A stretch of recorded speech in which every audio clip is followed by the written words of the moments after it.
మాతృదేవోభవ, పితృదేవోభవ. ఇప్పుడు మనము శనీశ్వరుని యొక్క, శని భగవాను యొక్క వక్రగతి గురించి మనం చర్చించుకోబోతున్నాం. జూలై నెల 13వ తారీఖు 2025 నుండి 28వ తారీఖు నవంబర్ నెల 2025 వరకు ఈ వక్ర మార్గంలో ఆయన ప్రయాణం సాగిస్తూ ఉన్నారు. ఈ వక్ర మార్గంలో ప్రయాణించటం వలన ఏ రాశుల వారికి ఏ విధమైనటువంటి ఫలితాలు వస్తాయి అనేది సశాస్త్రీయమైన పద్ధతిలో మనం తెలుసుకునే ప్రయత్నం చేద్దాము. ఇందులో మిమ్మల్ని ఏదో భయభ్రాంతుని చేసేసి శని వక్రం చేశాడు, మీకు ఈ రాశుల వాళ్ళకి చాలా భయంకరమైనటువంటి కష్టాలు వచ్చేస్తాయని చెప్పడం ఏమీ ఉండదు. మామూలుగానే ఉంటుంది. కాస్త కొద్ది ఇబ్బందులు ఉంటాయి, కాదంటలేదు. దానికోసం మిమ్మల్ని భయభ్రాంతులు చేసేసి మీ చేత వేలో లక్షలు ఖర్చు పెట్టించడం ఇదేది మా ఉద్దేశం కాదు. అలాగే కొన్ని రాశుల వారికి చాలా ఉపయోగకరంగా ఉంటుంది. అంత మాత్రం చేత మీకేదో బల్లగుద్దు చెబుతున్నా, రాసి పెట్టుకో ఇలాగే జరుగుతుంది అని చెప్పేంత ధైర్యం నేను చేయనండి. ఎందుకంటే మహానుభావుడు ఆ పరాశరులు వారే చెప్పలేదండి. మనకు జ్యోతిష్యాన్ని అందించినటువంటి పరాశరులు వారే నేను బల్లగుద్దుతా, రాసి పెట్టుకో, హరిహరాదులు వచ్చినా జరగబోయేది ఇదే, అంత మగాళ్ళు ఏం కాదండి మనం. అందుచేత అలాంటిది ఏమీ ఉండదండి. శాస్త్రం ఎంతవరకు చెప్పిందో అంతవరకు చెప్పడం జరుగుతుంది. ఇందులో నా పైత్యం కానీ నా కవిత్వం కానీ ఏమీ ఉండదు.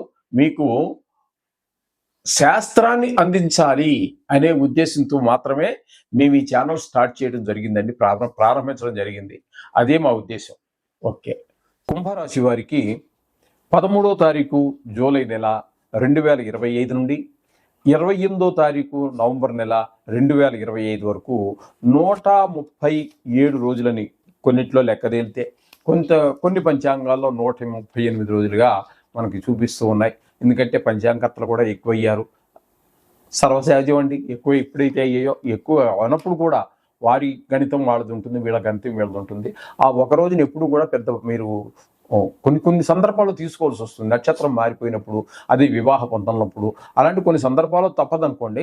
కానీ ఇటువంటి మన కేవలం మనం గోచార ఫలితాలు లేకపోతే జాతక ఫలితాలు చెప్పుకుంటున్నాం కాబట్టి ఆ ఒక రోజుని పెద్దగా పరిగణలోకి తీసుకోవాల్సినటువంటి పని ఉండదు.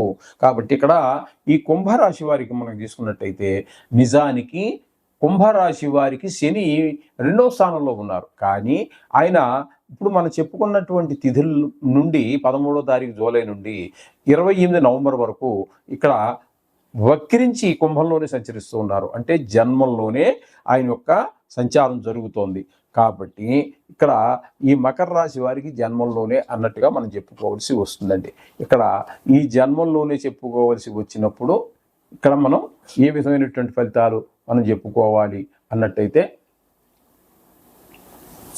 ఇక్కడ మనం చెప్పుకోవాల్సి వస్తుంది అన్నట్టయితే ఇక్కడ మనకు శాస్త్రం చెప్పినటువంటి ఫలితాలు ఏ విధంగా ఉన్నాయి అని చూసినట్టయితే జన్మరాశిలో తేజోహాని, మతిభ్రంశ, మనః పీడ, భయం తథా, రోగార్తి, బంధువైరంచ, వ్యసనం, జన్మగేసు శనౌ. శనౌ అంటే జన్మరాశిలోనే శని యొక్క సంచారం జరిగేటప్పుడు ఇచ్చేటటువంటి ఫలితాలు ఏంటంటే తేజోహాని, మొహంలో ఒక అపకీర్తి వచ్చేస్తుంది, మన పేరుకి అపఖ్యాతి వస్తుంది. అలాగే మతిభ్రంశ, చపరచిత్తం. ఈ గంటలో ఒకటి ఆలోచిస్తాం, వచ్చే గంటలో ఆలోచన మారిపోతుంది, అది చపరచిత్తం. మనః పీడ, మనసు అసలు ప్రశాంతంగా ఉండదండి, మనోవిచారం. భయం తథా, రోగార్తి, అదేవిధంగా రోగాలు చుట్టుముడుతూ ఉంటాయి. అలాగే బంధువైరంచ, మన బంధువులతోటే మనకి వైరం వస్తూ ఉంటుంది. బయట వాళ్ళతో రావడం అనేది సహజం అనుకోండి. ఈ మధ్యకాలంలో మరి చాలా మందితో బంధువులతో వస్తుంది, మొదటి నుంచి ఉంది బంధువులతో వైరం కూడా. మనం పురాణ కాలం తీసుకున్నప్పటికీ దేవతలు, రాక్షసులు స్వయాన అక్క చెల్లెలు పిల్లలే ఆనాడు ఉంది. మనం కురుక్షేత్రం తీసుకుందాం, అక్కడికి వచ్చేటప్పటికి వాళ్ళకి ఉంది. మరి కౌరవులు, పాండవులు స్వయాన అన్నదమ్ములు పిల్లలేను. అక్కడికి వచ్చినప్పటికీ ఉంది. ఇంకా కలియుగంలో చెప్పాల్సిన పనే లేదు. ఎక్కడ మనకు బాగున్నది ఎక్కడా, ఈ అన్నదమ్ములు గొడవ లేనిది ఎక్కడా అని ఆలోచించినట్టయితే త్రేతాయుగంలో అది లేదండి. అన్నదమ్ముల మధ్యన రాముల వారి యొక్క అన్నదమ్ములు నలుగురు, రామ లక్ష్మణ భరత శత్రుఘ్నులు. వీళ్ళు ఎప్పుడూ ఎవరితో పోట్లాడుకోలేదు. ఈ బంధువైర్యం మనకి కనిపించనటువంటి యుగము ఏదైనా ఉంది అంటే అది త్రేతాయుగంగా కనిపిస్తూ ఉన్నది. అప్పుడు అయితే అక్కడ కూడా మళ్ళీ లేదంటానికి ఈ నలుగురు అన్నదమ్ముల మధ్య లేదు, కానీ ఆ కాలంలో కూడా రాక్షసులు దేవతలు పోట్లాడుకున్నారు, అక్క చెల్లెలు పిల్లలే. అంచేత ఇప్పుడు ఉంది, సృష్టి మొదలైన దగ్గర నుంచి ఇది సర్వసహజమే. అంచేత ఈ విధంగా మనకి జన్మల్లోనే శని సంచారం జరిగేటప్పుడు ఈ విధమైనటువంటి ఫలితాలన్నీ కూడా మనకి కలుగుతూ ఉంటాయి అని చెప్పేసి మనకు అర్థమవుతుంది. అంచేత మనకి వీటి నుంచి మనం బయటపడాలంటే ఏ విషయాల్లో మనకి ఇప్పుడు వ్యతిరేక ఫలితాలు వస్తూ ఉన్నాయో విన్నారు కదా.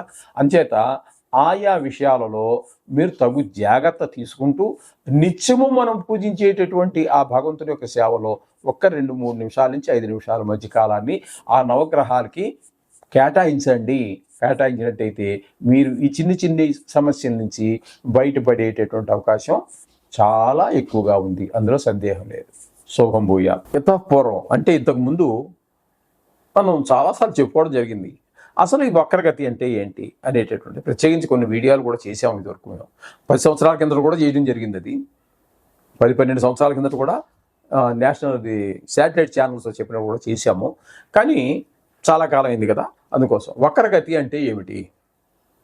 ఏ గ్రహమైనా వక్రగతిలో నడుస్తుందా? నడుస్తాయి. ఏ గ్రహాలు నడుస్తాయి? రాహుకేతువులు, అవి ఛాయాగ్రహాలు. అవి ఎప్పుడూ కూడా వక్రగతిలోనే, అంటే యాంటీ క్లాక్ వైజ్, అంటే గడియారం ఇలా కదా తిరుగుతుంది. యాంటీ క్లాక్ వైజ్ అంటే ఇలా అపసవ్యంగా తిరిగేదాన్ని యాంటీ క్లాక్ వైజ్ అంటాము. అవి ఎప్పుడూ సవ్యంగా నడవండి రాహుకేతువు. అర్థమైందండి? రాహుకేతువులు ఎప్పుడు ఇంచుమించుగా మన భయపెడుతూనే ఉంటాయి, బాధ పెడుతూనే ఉంటాయి. మామూలుగా కొన్ని ప్రదేశాలు వాటికి మంచిగా ఉన్నాయనుకోండి, లేదని కాదు. అలా 2 గ్రహాలు మాత్రం ఎప్పుడూ వ్యతిరేక దిశలోనే తిరుగుతూ ఉంటాయి. ఇకపోతే నవగ్రహాల్లో రాహువు కేతువు తీసేస్తే ఇంకా ఉన్నవి 7 గ్రహాలు. ఈ 7 గ్రహాలలో సూర్యుడు చంద్రుడు ఎప్పుడూ కూడా వ్యతిరేక దిశలో ప్రయాణం చేయరు. ప్రపంచం తలకిందులైపోతుంది అలా నడిస్తే వాళ్ళిద్దరూ. అందుచేత సూర్యుడికి చంద్రుడికి రిట్రాగ్రేషన్ అంటే వ్యతిరేక దిశలో ప్రయాణం చేయడం అనేది లేదు. ఇక రాహుకేతువులు చెప్పుకున్నాము, సూర్యచంద్రుని చెప్పుకున్నాం. ఇంకా ఉన్నటువంటివి 5 గ్రహాలు. అవేంటి? కేతువు కాదు, కుజుడు, బుధుడు, గురుడు, శుక్రుడు, శని. ఈ 5 గ్రహాలే మనకి ఎప్పుడు వక్రగతి అనేటటువంటి ప్రాప్తిస్తూ ఉంటాయి. వీటిలో కూడా చాలా రకాలు ఉన్నాయనుకోండి. వీటిలో కూడా చాలా, కుజుడు ఉన్నాడు అనుకోండి, ఎక్కువగా స్తంభిస్తూ ఉంటాడు. ఆయన ఎక్కువ కాలం ఉండాల్సిన సమయం కన్నా ఎక్కువ కాలం అక్కడ 2-3 గళ్ళల్లోనే ముందుకి వెనక్కి తిరుగుతూ ఉంటాడు. అది దాని స్తంభన చెప్తూ ఉంటాడు. అలాగే గురువును మనం తీసుకున్నట్టయితే ఆయనకి కొన్నిసార్లు వక్రం ఉంటుంది, కొన్నిసార్లు అతిచారం ఉంటుంది. అంటే ఉండవలసినటువంటి జాగా కింద నుంచి వెనక్కి రావడం అనేది వక్రగతి అని చెప్పుకున్నాం. అతిచారం అంటే ముందుకు వెళ్ళవలసినటువంటిది ఒక గడి నుంచి ఇంకో గడికి కూడా వెళ్ళిపోతుంటాడు. 2 గడికి కూడా అవతలకు వెళ్ళిపోయే అవకాశం ఉంటుంది ఆ సమయంలో. ఆ విధంగా గురువు యొక్క సంచారం అతిచారం కూడా ఉంటూ ఉంటుంది. ఇకపోతే బుధుడు అనేటటువంటి గ్రహం ఏదైతే ఉందో ఆయన ఓర్బిట్ కూడా, అంటే ఆయన కక్ష్య, ఆయన తిరిగేటటువంటి కక్ష్య కూడా సూర్యుడికి చాలా దగ్గరగా ఉంటుంది. కాబట్టి అదే టైం ఇంచుమించుగా సూర్యుడికి ఒక నెల రోజులు తీసుకుంటే ఈయన కూడా ఇంచుమించుగా అదే టైం తీసుకుంటుంది నెలంతా తిరగటానికి. కాబట్టి ఈ 12 రాసుల్లో 4 రాసుల్లో ఇద్దరు కలిసే ప్రయాణం చేస్తారు, బుధుడు రవి. 4 రాసుల్లో రవి ముందుంటాడు, ఒక గడి వెనకాల బుధుడు ఉంటాడు. కొన్ని రాసుల్లో 4 రాసుల్లో ఇక్కడ బుధుడు ముందుంటాడు, రవి వెనకాల ఉంటాడు. ఈ విధంగా జరుగుతూ ఉంటుంది. ఇక్కడ ఈ విధంగా జరగటం వల్ల ఎక్కువగా సంవత్సరంలో 4 సార్లు 5 సార్లు ఎక్కువగా వక్రించేటటువంటి ఏకైక గ్రహం బుధ గ్రహం. ఇది ఈ విధంగా ఉంటుందండి. అంచేత ఈ శని భగవానుడికి కూడా వక్రం ఉంది కాబట్టి ఇప్పుడు మనకి ప్రస్తుతం ఇంతకాలం, ఎందుకంటే ఇప్పుడు కొన్ని గ్రహాలు బుధుడు ఉన్నాడు అనుకోండి, ఆయన ఒక రాశిలో సంచరించేదే ఒక నెల రోజులు. ఆయన వక్రం ఎన్నాళ్ళు ఉంటుందండి? చాలా కొద్ది కొద్ది కాలం పాటే ఉంటుంది, నెల లోపే ఉంటుంది.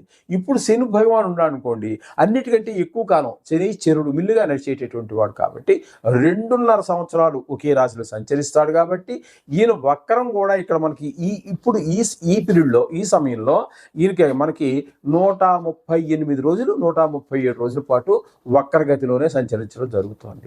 అంటే వారి మహాదశని బట్టి అక్కడ ఆ వక్రించి ఉండేటటువంటి సమయం కూడా నిర్ధారణ జరుగుతూ ఉంటుంది అనమాట.